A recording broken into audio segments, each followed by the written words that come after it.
ತಮನ್ನಾ ಭಾಟಿಯಾ ಅವರನ್ನ ಕರ್ನಾಟಕದ ಹೆಮ್ಮೆಯ ಮೈಸೂರು ಸ್ಯಾಂಡಲ್ ಸೋಪಿಗೆ ರಾಯಭಾರಿಯನ್ನಾಗಿ ಮಾಡಿರೋದು ಸಾಕಷ್ಟು ವಿವಾದವನ್ನ ಎಬ್ಬಿಸಿದೆ. ಹಲವರು ತಮನ್ನಾ ಅವರ ಆಯ್ಕೆಯನ್ನ ಖಂಡಿಸಿದ್ದಾರೆ. ಇದೀಗ ಜನಪ್ರಿಯ ನಟಿ ರಮ್ಯಾ ಸಹ ತಮನ್ನಾ ಆಯ್ಕೆಯನ್ನ ಟೀಕೆ ಮಾಡಿದ್ದಾರೆ.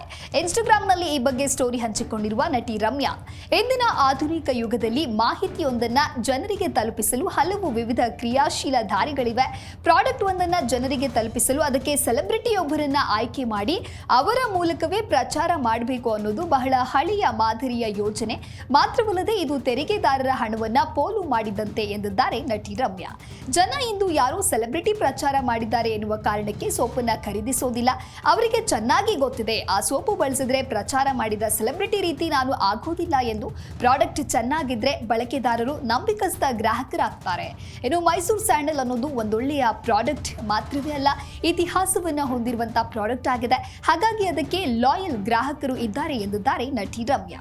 ಇನ್ನು ಮೈಸೂರು ಸ್ಯಾಂಡಲ್ ಸೋಪ್ ಬಳಸ್ತಾ ಇರುವ ಪ್ರತಿಯೊಬ್ಬ ಕನ್ನಡಿಗನು ಸಹ ಈ ಸೋಪಿನ ರಾಯಭಾರಿಯೇ ಎಂದಿದ್ದಾರೆ. ಮೈಸೂರು ಸ್ಯಾಂಡಲ್ ಸೋಪಿನ ಮಹತ್ವವನ್ನ, ಅದ್ಭುತತೆಯನ್ನ ದೇಶ ವಿದೇಶಗಳಲ್ಲಿ ಉಚಿತವಾಗಿ ಸಾರುತ್ತಾ ಬಂದಿದ್ದಾರೆ. ಮೈಸೂರು ಸ್ಯಾಂಡಲ್ ಸೋಪ್ ಕನ್ನಡಿಗರ ಹೆಮ್ಮೆಯ ಸಂಕೇತ ಎಂದಿದ್ದಾರೆ.